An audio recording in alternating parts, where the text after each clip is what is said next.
Ionity veut redéfinir l'avenir de la mobilité électrique avec une expansion urbaine et quelques changements côté tarifs. Ils exploitent 5000 points de recharge dans 750 stations à travers 24 pays européens. Alors, qu'est-ce qu'ils ont à dire d'autre? Vous êtes au volant d'une voiture électrique filant sur une autoroute européenne, avec l'assurance de trouver une borne de recharge rapide à moins de 120 km. C'est la promesse de Unity, a raisonné en 2017 de l'union de certains constructeurs, BMW, Ford, Mercedes, Audi, Porsche, et plus tard Hyundai et Kia qui ont rejoint. Avec BlackRock comme investisseur depuis 2021, l'entreprise a déjà déployé 5000 points de charge dans 550 stations à travers 24 pays, mais majoritairement près des axes routiers. Ces bornes sont capables de délivrer 350 km. Bon, ça on le sait. Les autoroutes sont bien couvertes, mais les villes manquent encore de solutions rapides et accessibles. Ça, il a raison. Pour rendre cette expansion possible, Unity tisse des partenariats comme par exemple avec l'enseigne de restauration Osteria. Cette approche qui mêle commodité et service vise à rendre l'expérience aussi fluide que celle d'un plein essence. Une nouvelle application lancée récemment simplifie encore plus l'accès aux bornes et la gestion des paiements tandis qu'un service dédié aux flottes élargit l'offre. La concurrence s'intensifie. Bon, après, ils ont fait des alliances avec d'autres constructeurs aussi. Il y a 6 ans, aux Pays-Bas, un raccordement au réseau prenait 3 mois. Aujourd'hui, il faut attendre jusqu'à 2028 ou 2029. Cette lenteur, liée à la saturation des réseaux électriques, freine l'installation de nouvelles bornes et allonge les délais d'expansion. Alors ça, c'est étonnant, ça, par contre. C'est même inquiétant, je dirais. Entre 3 et 4 ans. Oh là là. Alors peut-être que du coup, ils peuvent, par contre, améliorer le nombre de bornes par station. Par contre, créer des nouvelles stations, ils peuvent pas vraiment à court terme. Côté tarif, Unity cherche à rendre la recherche plus abordable, tout en couvrant ces investissements qu'on imagine lourds. L'homme à la tête de Unity reconnaît que son système d'abonnement peut sembler intimidant pour les novices, mais il insiste, avec le temps, ça deviendra aussi simple que de remplir un réservoir. Comparé au secteur des stations-service qui bénéficie de signes d'optimisation, nous sommes encore jeunes. Par ailleurs, dans le souci d'optimiser les systèmes de recharge et de permettre à tout un chacun d'y trouver son compte, l'idée de proposer des prix dynamiques est sur la table. Ces tarifs sont ajustés en temps réel selon la disponibilité d'énergie renouvelable. Par exemple, moins cher lorsque le vent souffle ou que le soleil brille. Ça, c'est une bonne idée, ça aussi. Cette idée, inspirée des marchés énergétiques, pourrait rendre la recharge plus économique à certains moments. Mais elle exige des investissements importants dans les systèmes informatiques pour intégrer les données des réseaux électriques. Pour l'instant, les coûts élevés des infrastructures pèsent sur le prix. Et Van Tilburg reste prudent quant à une baisse généralisée. Précisons que les objectifs fixés en 2021, c'est-à-dire 1000 stations et 7000 points de charge d'ici fin 2025, semblent hors de portée. Avec un rythme actuel de 125 nouvelles stations par an, Unity devrait atteindre environ 875 stations d'ici là. Ah, c'est un peu en dessous, mais bon, c'est pas non plus catastrophique, ça va. Notre expansion suit le rythme de l'adoption des véhicules électriques. Dans ce contexte, l'entreprise mise sur l'innovation. Spark Alliance, en collaboration avec Atlante Electra Fastned, y travaille à simplifier l'interopérabilité des réseaux européens.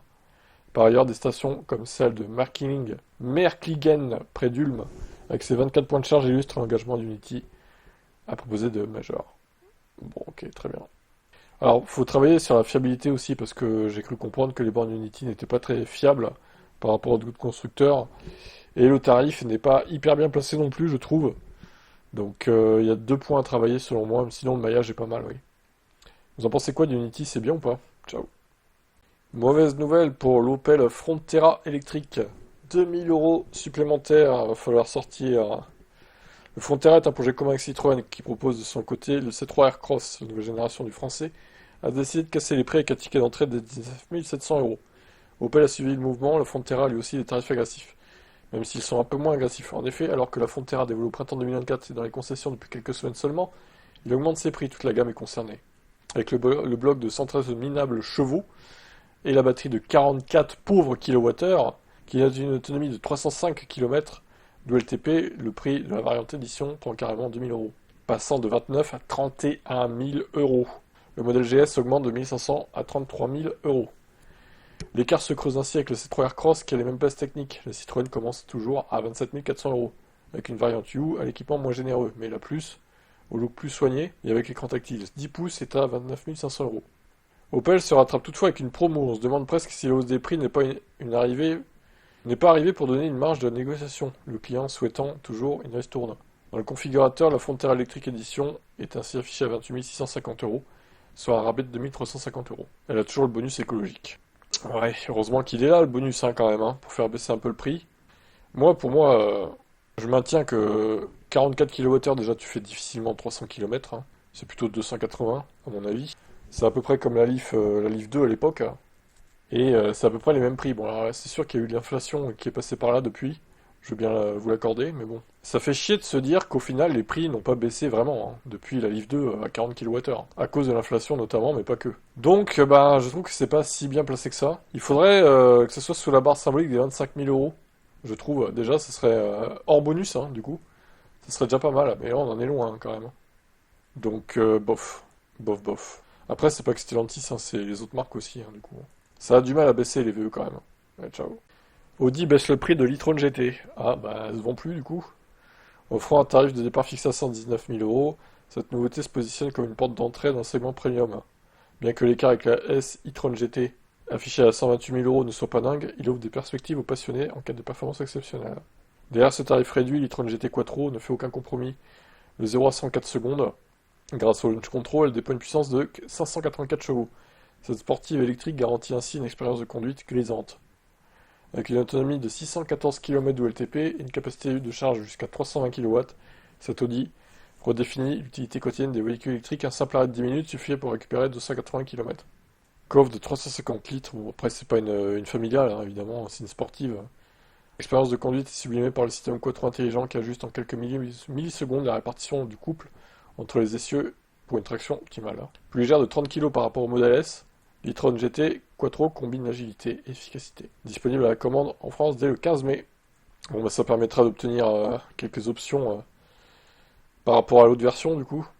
Et au final, c'est la cousine de la Porsche Taycan, donc bon, je me dis que autant prendre ça, hein.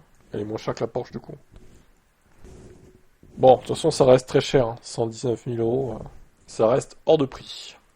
Peugeot annonce que la i208 GTI sera dévoilée lors des 24 heures du Mans, les 14 et 15 juin prochains. Bon, bah, c'est une bonne idée, hein, vu qu'il y a les Peugeot 9X8 en compétition. De toute façon, on sait déjà à peu près les caractéristiques.